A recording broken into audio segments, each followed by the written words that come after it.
Hi, I'm Peter Anthony, writer-director for Friday the 13th, ROSEBLOOD. And if you're a pop culture fan or a horror fan, then you need to be watching the Jeffman 316 Customs YouTube channel. What are you waiting for? ROSEBLOOD, Friday the 13th fan film review, take one, action. So what's up YouTube? Welcome back to the Jeffman 316 Custom YouTube channel. I'm your host as always, Jeffman 316, your pop culture reporter, and welcome back to another movie review. This time I'm going to give you my thoughts on the latest Friday the 13th fan film called ROSEBLOOD. I want to start by thanking Peter Anthony, who's the creator of ROSEBLOOD, for recording that cool intro that I tacked on at the beginning of this review. I met Peter in the past on Facebook. He's been an awesome guy to chat with over the last couple months. Been keeping me updated on ROSEBLOOD and stuff. Maybe I'll do an interview with him one day on the channel as I continue to grow. Keep your fingers crossed.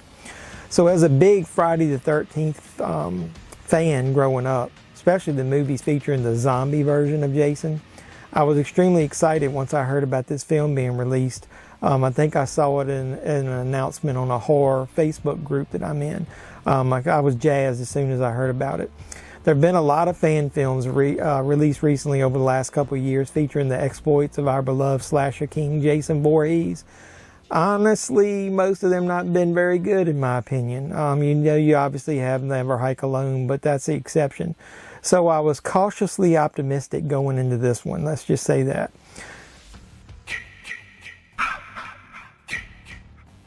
Don't worry, Jason. I'll give it a fair shake. So let's get right into the review before I piss Jason off for good. But before we do that, please do the normal YouTube stuff for me. You know, like the video, comment down below, share the video anytime you can. Please don't forget to subscribe. I'm really close to 1,000 subscribers. Want to hit that soon. And as always, hit the little notification bell on your way out the door and you'll be the first to know when I post new videos. Okay, I'm going. So let's get into my review of ROSEBLOOD. Let's go.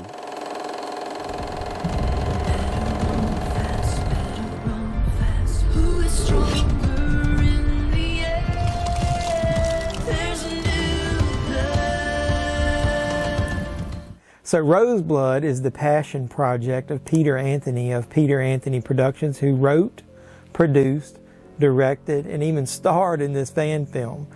ROSEBLOOD takes place 13 months after the events of Friday the 13th Part 7, The New Blood.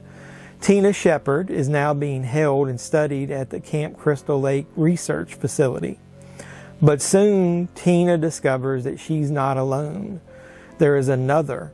In fact, there's another new blood named Rose, who may be even more powerful than Tina. This time around, though, a military unit plans on exploiting Tina and Rose's powers and even trying to capture Jason Voorhees once and for all. Will they be successful? I'm not going to spoil it here, but ROSEBLOOD stars Sanaya Lutis as Rose. Sorry if I mispronounced that name. Jessica Hottman as young Tina Shepard. Jason Brooks as the badass version of Jason Voorhees. Peter Anthony himself as General Brackbauer. And reprising their roles from the original Friday the 13th Part 7, The New Blood, Laura Part Lincoln as Tina Shepard. Terry Kiser as Dr. Cruz. Yeah, I know he died. You'll have to watch it to see how they creatively bring him back. And Kevin Spirtus as Nick, you know, Tina's boyfriend. I was really excited for this fan film when I found out that the original Tina herself, Laura Part Lincoln, was reprising her role in the present day, of course. So, oh yeah, she's back. She's back behind the... Oh, wait a minute. That's the wrong lyrics anyway. Sorry about that. So everyone knows that a fan film has a limited budget, of course, and also limited resources. But with that in mind, it is totally unfair if you're going to try to judge a fan film by the standards you would of a normal feature film released in theaters. You got to be realistic. So keep that in mind, and I usually judge it, a fan film anyway, by 3 key aspects. 1, respect for the source material. 2, the originality of the plot. And 3, the creativity they use with their available resources, of course. So I'll go ahead and tell you that Peter Anthony hits it out of the park in all three aspects when it comes to ROSEBLOOD. I'm not going to spoil too much in this review as far as plot details because there's a lot of cool things here, but I want to give you some examples of what I think about these three aspects and how he hit it out of the park. So I've listened to interviews with Peter Anthony over this past year and read some of the reviews as well, and I know that he really loves Friday the 13th and Jason Voorhees.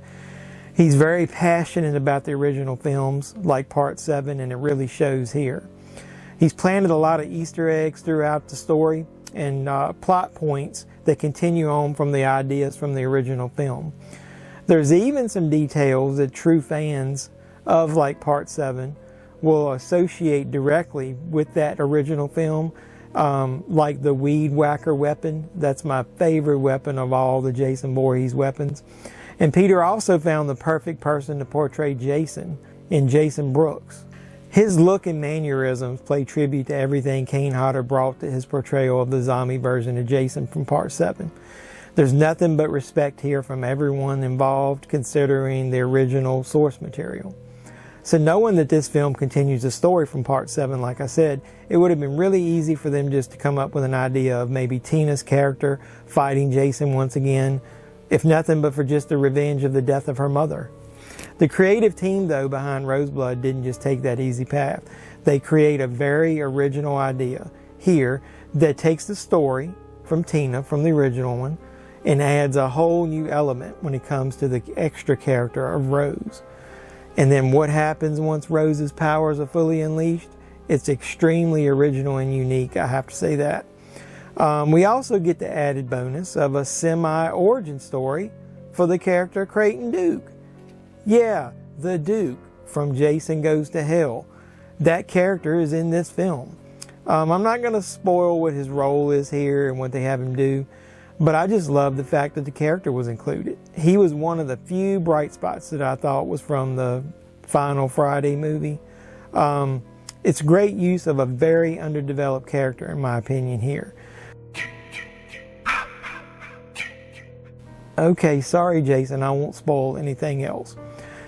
Finally, I always hated the fact that Friday 7 had some great ideas for kills, but they were really watered down because of the stupid MPAA in that final version of the film.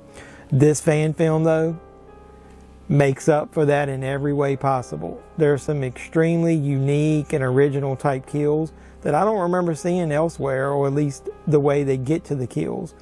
You can see that every ounce of money and creativity was spent in the effects here just to get the fans some unique kills. So I don't want to just gush all over this film without being objective about a few things. There were a couple of little things that bother me about the film, but nothing major to spoil the fun you're going to have watching it.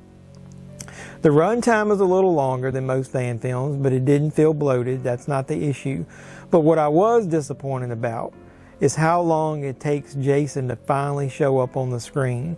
It is over 50 minutes into the film before we get to see his iconic return, but when he does, it's fucking awesome to say the least. I would have also liked if the ending was a little more grounded in the real world and not so much in the realm of supernatural. Yeah, I know Tina has superpowers, if you want to call them that, or, you know, telekinetic powers. I'm just kidding. But the way that they handle Jason and they finally get him, I wish it had been a little more realistic as far as real world aspects, kind of like they did in the original film, but maybe make up for the bad ending we had there, because you have to admit, we've had some really bad endings to some of these Friday the 13th films. So I guess I really can't hold it against the creators too much.